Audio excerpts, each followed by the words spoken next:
오늘 우리에게 주신 하나님의 말씀은 요한일서 4장 15절에서 17절까지 말씀입니다.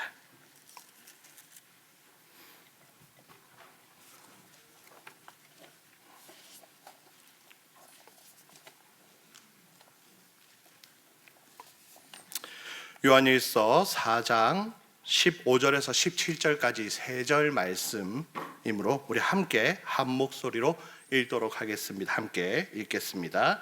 누구든지 예수를 하나님의 아들이라 시인하면 하나님이 그의 안에 거하시고 그도 하나님 안에 거하느니라. 하나님이 우리를 사랑하시는 사랑을 우리가 알고 믿었노니 하나님은 사랑이시라. 사랑 안에 거하는 자는 하나님 안에 거하고 하나님도 그의 안에 거하시느니라. 이로써 사랑이 우리에게 온전히 이루어진 것은 우리로 심판날의 담대함을 가지게 하려 함이니 주께서 그러하심과 같이 우리도 이 세상에서 그러하니라. 아멘. 오늘 여러분과 요한일서 3장 말씀을 가지고 알면 담대할 수 있습니다 라는 주제로 말씀을 나누려고 합니다. 오늘 좋은 날에 하나님 앞에 나왔으니 앞뒤 좌우에 계신 분들하고 인사했지만 한 번 더 인사해 볼까요? 한 주간 고생하셨습니다 하고 한번 인사해 보겠습니다. 네, 자세히 보시면은 앞뒤 좌우에 늘 그분이 앉아 계시지요. 늘 그분이 앉아 계십니다. 그분하고 이렇게 앞뒤 좌우로 교제하시면서 이 예배로 나아갈 때 우리에게 주시는 은혜가 더 풍성할 겁니다. 그러므로 성도의 교제도 이렇게 같이 이뤄가시면 좋겠습니다. 오늘 말씀 한번 보실 텐데요. 주일학교를 말씀을 전하거나 신방을 가거나 늘 가장 먼저 하는 질문이 있고 가장 중요하게 여기는 내용이 있습니다. 무엇일까요? 구원이지요. 구원. 성도님 구원 받으셨습니까?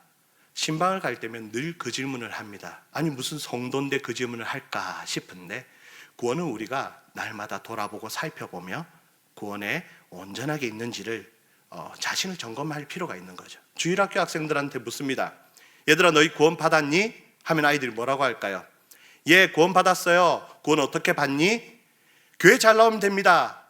그리고 예수님 잘 믿으면 됩니다. 착한 일 많이 하면 됩니다. 여러 가지 답변이 많이 나옵니다. 정답이 뭘까요?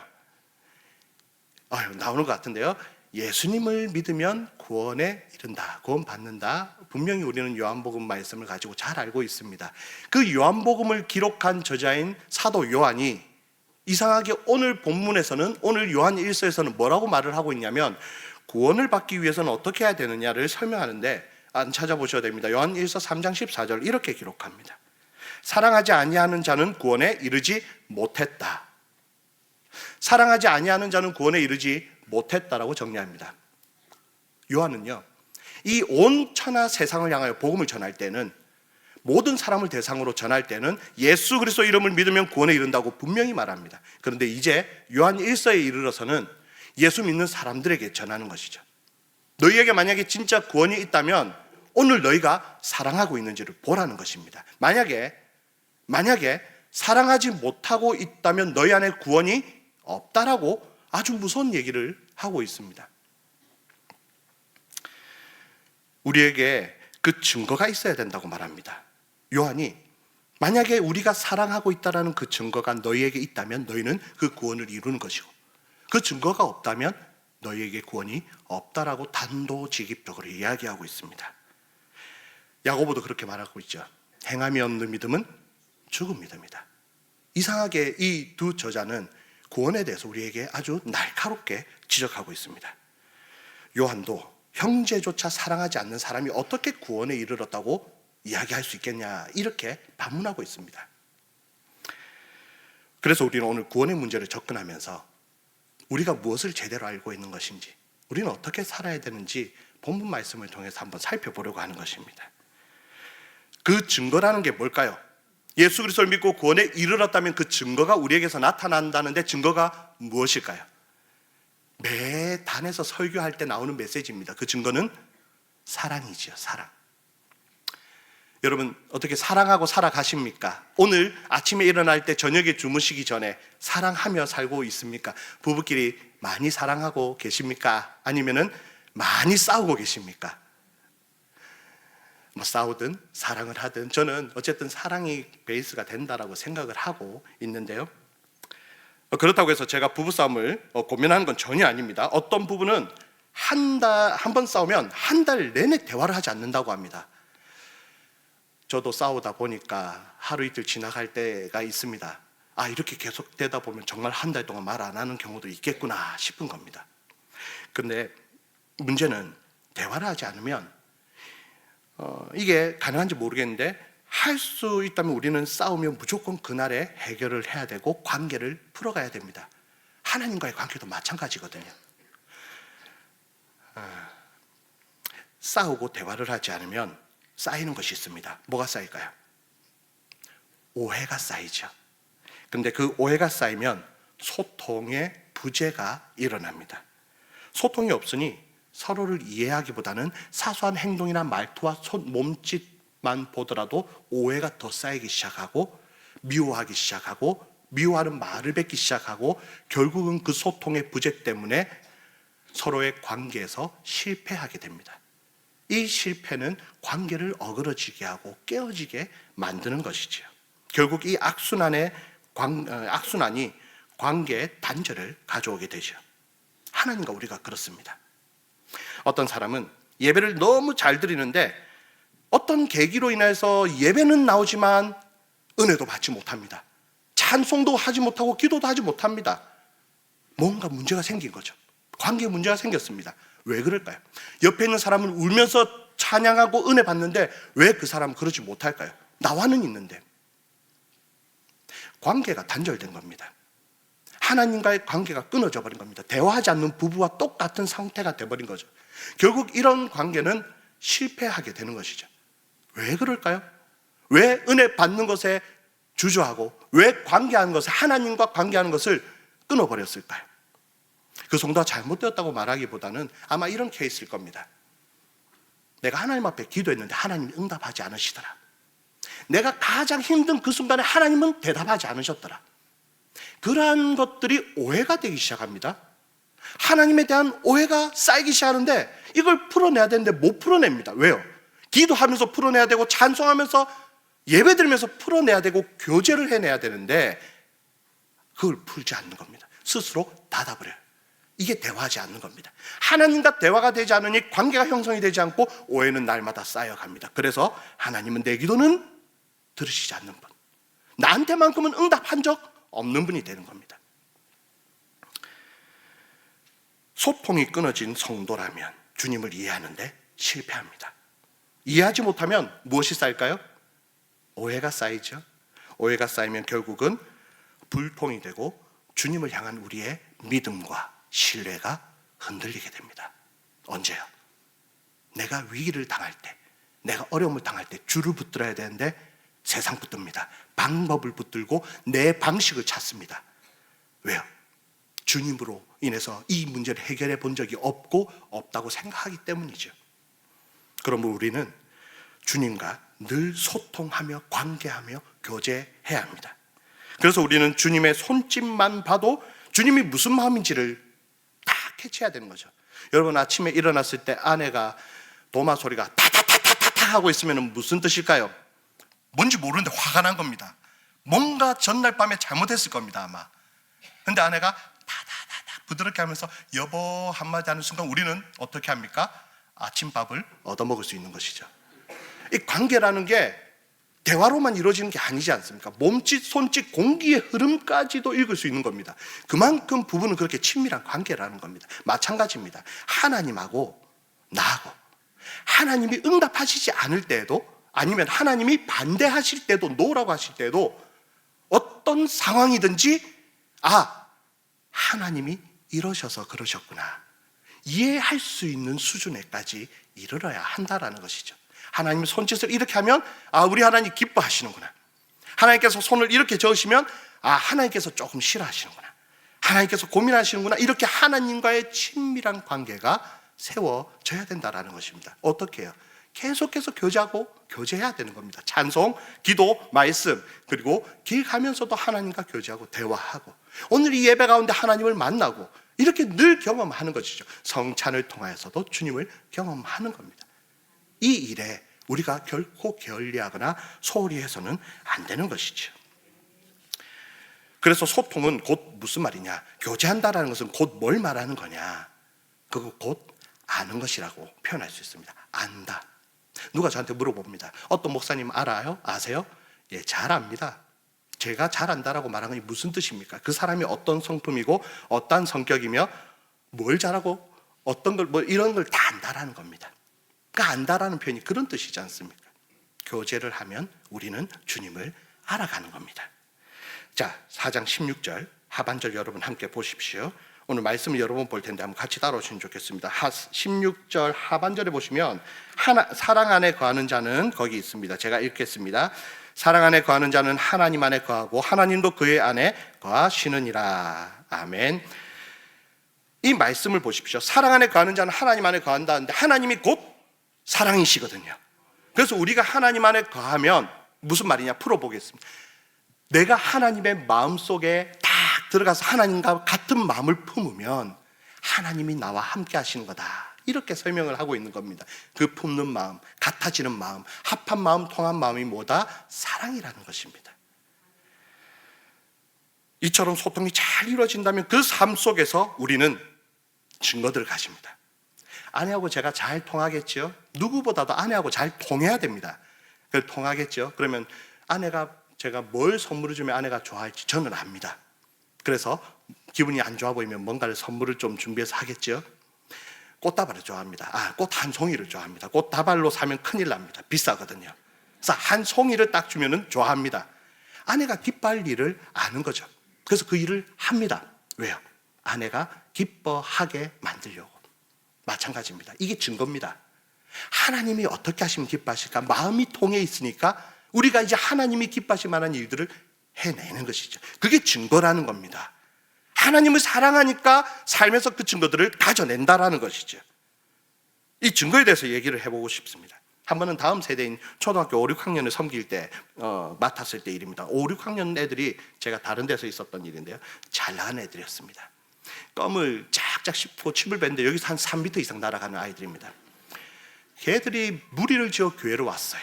항상 걔들은 이상하게도 전도를 잘합니다. 잘 놀아서 그런 건지 교회에서 침을 쫙쫙 뱉으면서 욕을 하는데 원색적입니다.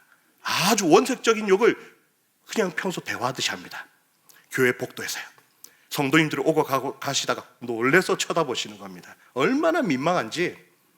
근데 그 아이들을 보면서 어떤 성도님이 저한테 찾아와서 말씀하시는 겁니다. 목사님, 아이들이 침 뱉고 예배당 문 활짝 열고 소리 지르고 욕하고 다니는데 그걸 가만히 두십니까? 라고 할 줄 알았죠.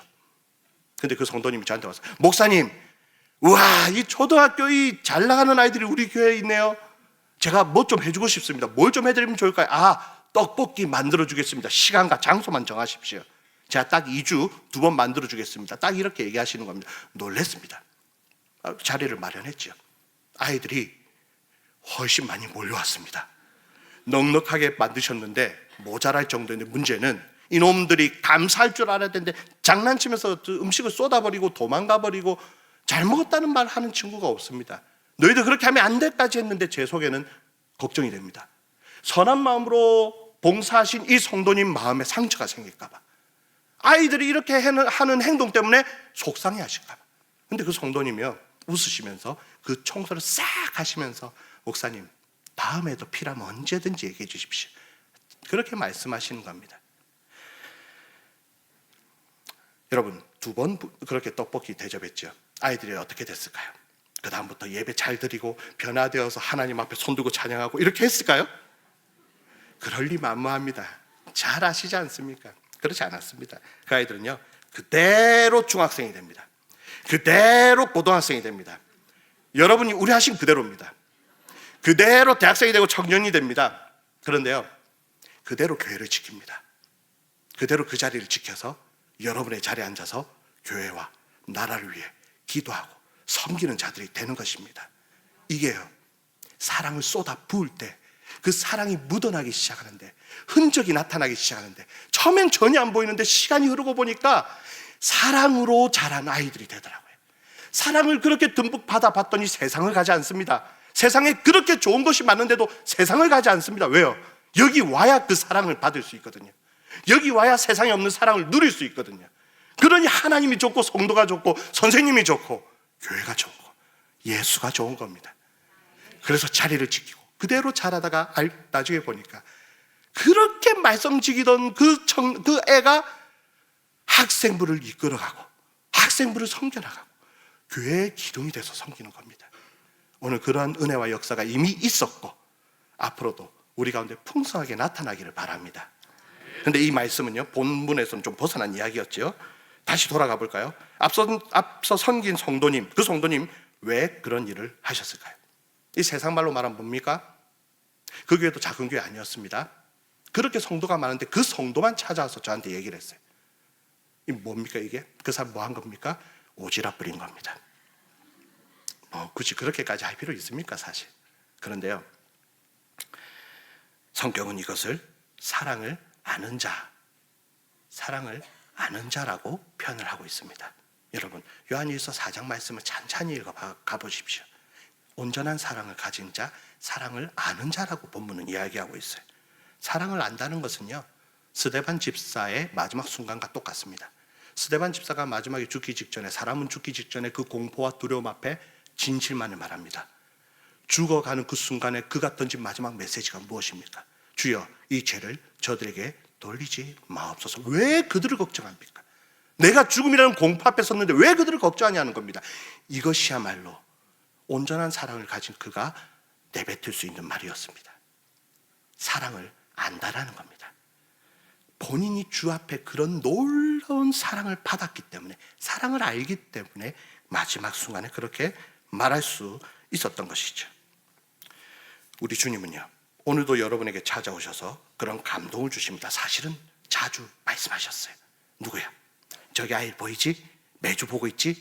한번 가서 머리 좀 쓰다듬어줘. 누구야? 쟤 봤잖아. 편의점 앞에 지나가고 있잖아. 가서 뭐라도 좀 사줘. 내 사랑을 네가 대신 좀 보여줘 라고 끊임없이 얘기하셨을 겁니다. 실제로 어떻게 하시겠습니까? 아이고 주님 오지랖입니다, 이렇게 하시겠습니까? 아니면 그 성령의 음성 앞에, 사랑 앞에 순종하시겠습니까? 그게 증거입니다. 우리가 실제로 행하였다면 그게 증거가 된다는 거예요.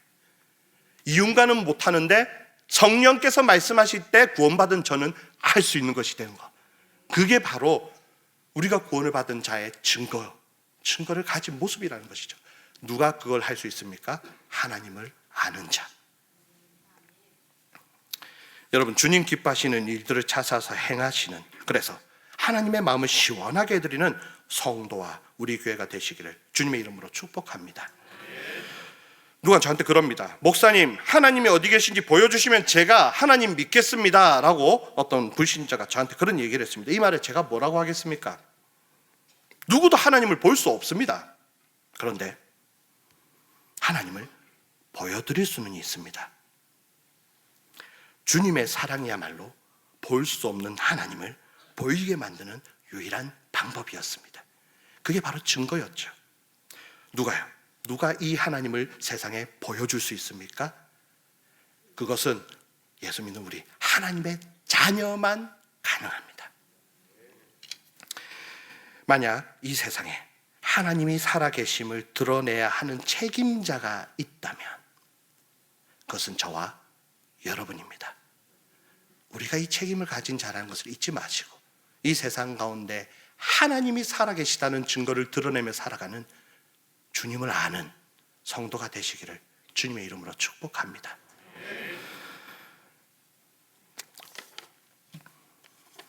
성경은 온전한 사랑에 대해서 또 이렇게 말하고 있습니다. 사랑을 아는 자에 대해서 이렇게 말하고 있습니다. 18절 말씀 우리 함께 한번 읽을 텐데요. 18절입니다. 함께 읽겠습니다. 사랑 안에 두려움이 없고 온전한 사랑이 두려움을 내쫓나니 두려움에는 형벌이 있음이라. 두려워하는 자는 사랑 안에서 온전히 이루지 못하였느니라. 아멘. 우리 18절 말씀을 보면 사랑을 알 때 우리에게 주어지는 것이 있는데요, 18절 말씀 안에서만 보면 무엇입니까? 우리에게는 무엇이 없다고 성경은 말하고 있습니까? 18절에서 두려움이 없다랍니다. 정말 없으십니까? 여러분 정말 두려움 없으세요? 오늘 지금 이 순간에도 여러분 마음속에 두려움 정말 없으십니까? 아멘 하셔서 감사합니다. 근데 우리 사람은 살다 보니 오만 가지가 두려움입니다. 오늘 살아가는 것도 두려움입니다. 내일을 알지 못한 두려움도 많고요. 지금 해결되지 않는 문제가 내게는 큰 걱정이에요. 이 모든 것들이 두려움인 거죠. 오늘 성경 18절 말씀은요, 사랑과 이 두려움은 사람의 마음에 공존할 수 없다고 합니다. 이게 무슨 말입니까?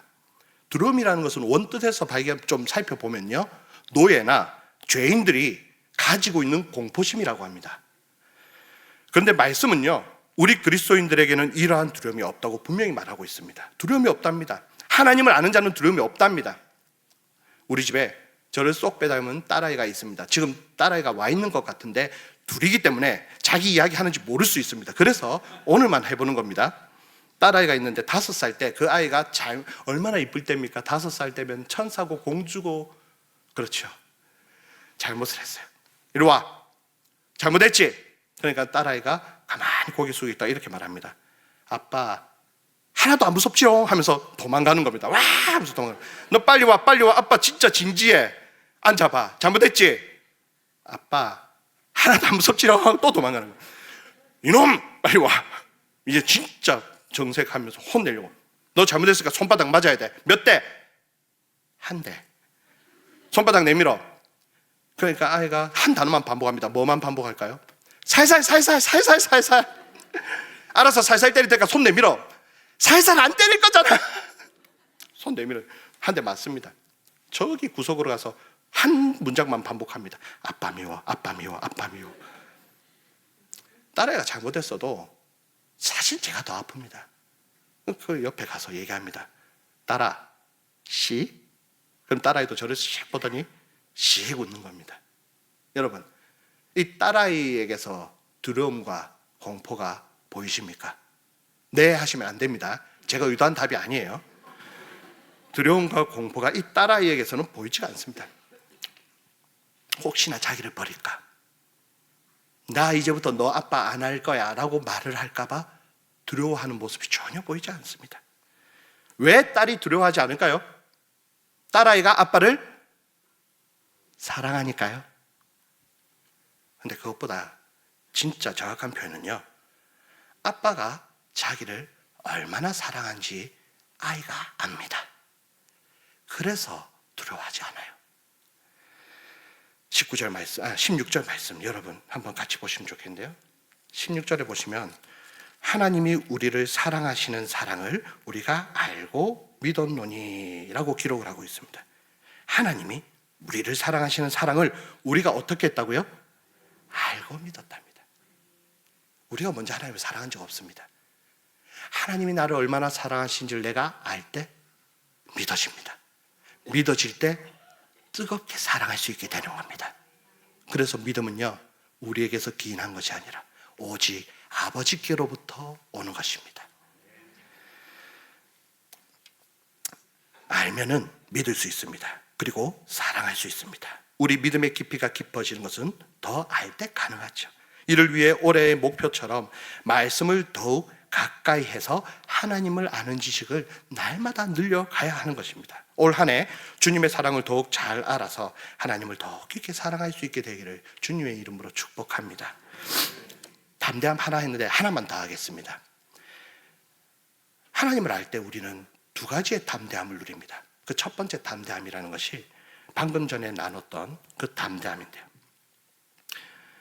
이 담대함을 보면 우리는 두려워하지 않는다라는 것이죠. 우리가 주님의 사랑을 알 때 믿음이 생기고 사랑함이 넘치게 되는데, 그때 우리에게 자연스럽게 따라오는 은혜가 있는데 그것이 담대함이라고 설명을 드렸는데요. 이 두 가지 중에 첫 번째는 17절에 있습니다. 17절 말씀을 제가 한번 읽겠습니다.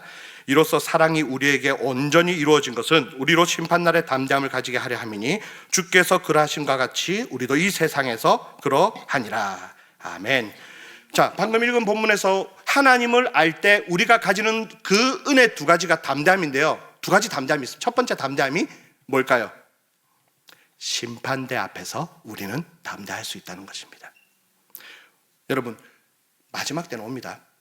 우리가 내일 죽어도 그때가 마지막 때인데요. 마지막 때가 옵니다. 마지막 때는 우리 모두 한 사람도 빠짐없이 전부 다 저기 심판대 앞에 섭니다. 그 심판대 앞에 서서 두려워하지 않을 자 누가 있습니까? 내 모든 죄가 내 마음속에 다 떠오르는데 누가 감히 두려워하지 않겠습니까? 근데 성경은 우리에게 그 마지막 때, 심판의 때, 예수께서 재림하시는 그때에 담대할 수 있다라고 설명을 하고 있습니다. 우리가 담대할 수 있는 이유가 무엇일까요? 죄가 없어서 그렇습니까? 죄를 이미 다 용서받았기 때문에요? 만약에 그것 때문이라면 저는 아마 걱정될 것 같습니다. 혹여나 용서받지 못한 죄가 있다면 저는 그 심판받아야 됩니다. 혹여나 내가 깜빡한 게 있다면 심판받아야 되는 걸 두려울 수밖에 없습니다.